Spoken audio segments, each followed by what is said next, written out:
I've got a series of bills that are part of a overall licensure reform process. As we all know, over the past couple of years, the Rhode Island economy and the national economy overall is seeing a shortage of workers. Part of that can be attributed to the difficulties in which individuals find themselves when they're trying to move from career to career. So if you start off at one level and try to move up to another level, start off at one career to move to another career, part of the barriers are licenses. And I think one of the important things we need to remember is that when we're dealing with licensure reform, the focus should be on legitimate health and safety and consumer protection, not on anti-competition. Give you an example. I've got a nurse practitioner at the clinic in which she's my primary. She has an MD. She was an MD in Austria, and went to a medical school in Austria. And when she arrived here, she can't work as an MD because we don't recognize, as a state, we don't recognize her qualifications to be a medical doctor from Austria, because somehow we think that our institutes of higher learning are somehow superior, or possibly because our institutes of higher learning don't want the competition coming in from other countries. But you see this across the line in terms of the way our licensure reform, our licensure processes are set up. It provides more, in a lot of cases, provides barriers to entry on the basis that the existing licensed individuals just don't want the competition.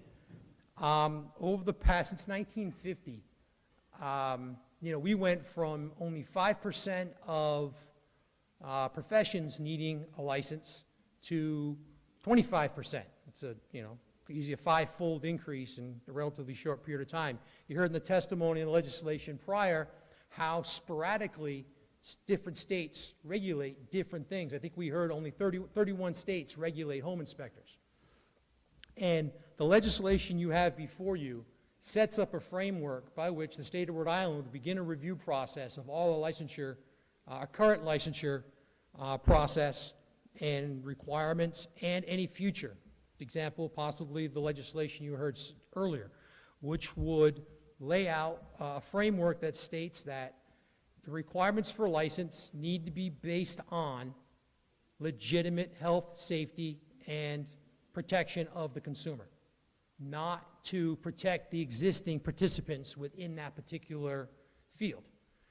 And again, that's exactly what this does. It would ask that, I believe, the Small Business Committee here in the House and the Labor Committee in the Senate to review every year 20% of our licensure requirements to ensure that we aren't keeping people out of particular fields because the existing folks don't want them. Again, whether you're talking about economically disadvantaged people or immigrants, as my PA is an example. She was an MD in Austria, but now she works as a physician's assistant.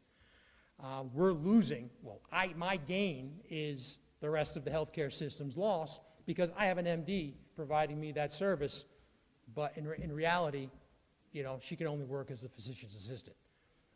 Those kind of things. And this would give us an opportunity to go through and not only look at our existing licensing requirements, but ensure that any additional requirements that are brought forward, similar to, I would assume, my interpretation of this, to include the legislation you heard earlier, whether or not that requirement that's being asked for is a legitimate health and safety concern, or if it's an anti-competition measure. And it lays out, it actually gives guidance to state that if there is a health and safety concern, that the requirements placed are the least restrictive.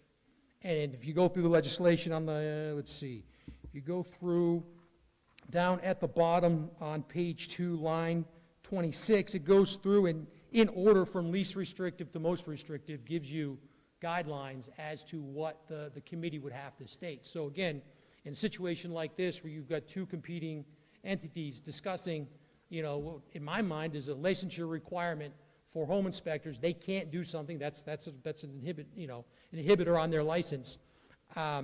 It would give you guidance as to whether or not that requirement is a legitimate health and safety concern, or whether or not it's one industry trying to protect their personal gains.